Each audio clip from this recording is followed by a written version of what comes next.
Hi, it's Lee, and welcome to the Tesla Economist. Obviously, a lot of Tesla investors are feeling concerned right now, with the narrative being that demand is dropping.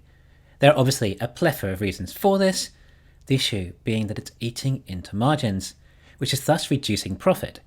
It's not a great look when you see a growth company with profits dwindling quarter over quarter. Of course, profit is just one measurement of growth. We could also incorporate revenue, deliveries, production, and market share.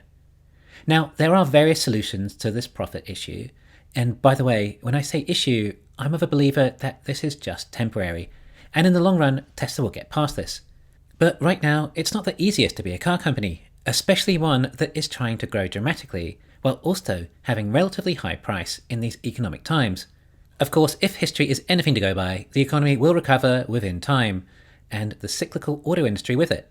And again, we'll see a boom, and we might again see long waiting times, increased prices, and sky-high margins, although that may be another 10 years away, and is also a temporary short-lived environment. So what about in the meantime? A lot of investors are pushing for advertising, of which we have touched on in the past, and I think all of you know and understand the purpose of all of that. A lot of new car buyers don't understand Teslas like we do, and think that the masses should be educated about the benefits and thus will increase demand without having to lower prices. Thus maintain margins and increase demand. But the other way to increase margins is by lowering costs.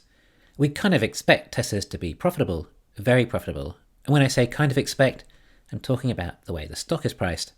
Aside from the future dream of FSD being sold in so many vehicles and making profits shoot through the roof, we also expect a good margin on the cars sold themselves too.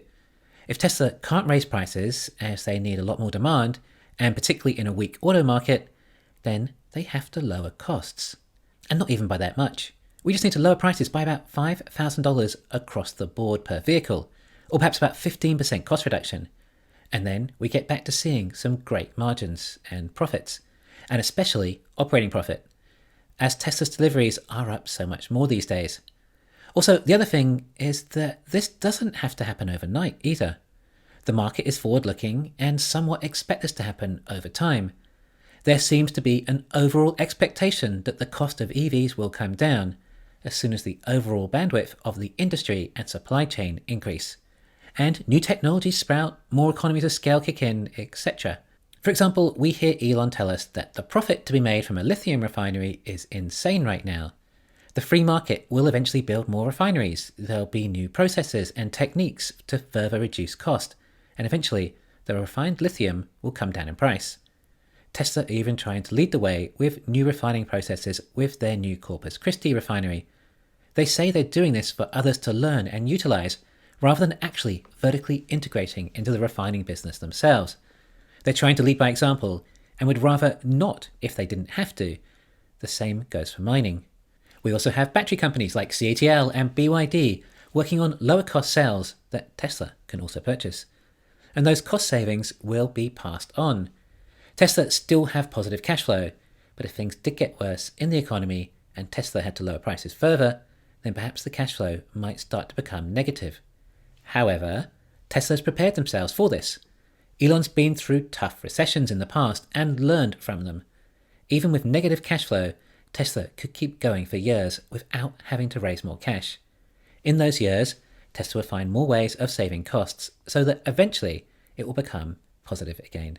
On top of that, Tesla's energy division may even be able to subsidize any EV losses in the meantime too. Bear in mind, the more Tesla have to lower costs, then it means that the greater the market share is growing, as Tesla are lowering costs mainly due to the overall industry suffering right now in this economic environment. As aggregate demand dwindles and Tesla's deliveries increase, or even remain constant if necessary, then Tesla's market share will still be increasing within the auto industry.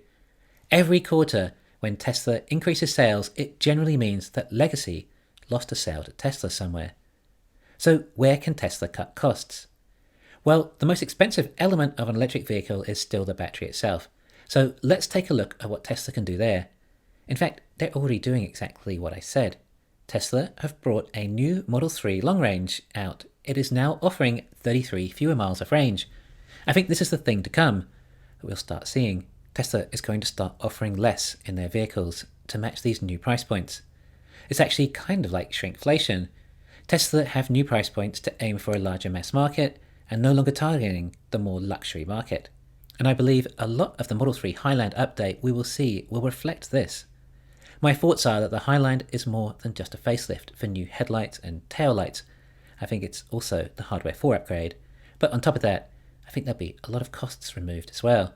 In fact, most investors think it could be more than $3,000 of cost saving, which is a massive deal at this stage. Then the Model Y equivalent later with the Model Y Juniper update. We might also expect demand to get a boost with these updates, which may even mean prices can rise again slightly. Refreshed models tend to give demand boosts. We're still uncertain as to what battery they're using in this new long range. However, we know it's not a battery that is made in the US, as it doesn't qualify for the full tax credit. So most are jumping to the conclusion that the battery is LFP. But apparently LG have a 2170 factory in China too, so it may be 2170, or it could even be CATL's new M3P cells. I think a lot of the margin suppression that we're seeing is still coming from the new factories as well. I think with these price drops and the fact they're struggling to ramp so much, we're still getting low margins from these factories, and it's pulling down the rest of the margins. So one way to look at this is that as Tesla actually increase production more and further ramp up the Model Y, which can only come from these factories as they are under capacity, then the incremental units produced should in theory have a higher margin than the average, which would thus improve margins. Of course, the other side of that is that as Tesla increase production, they need to reduce prices to increase demand to match the additional supply. Oh, and also they need the cells to ramp up the production too. And as we know, those factories were designed around 4680 cells, which may ramp up next year as we are told. But we can't really hold our breath on that these days.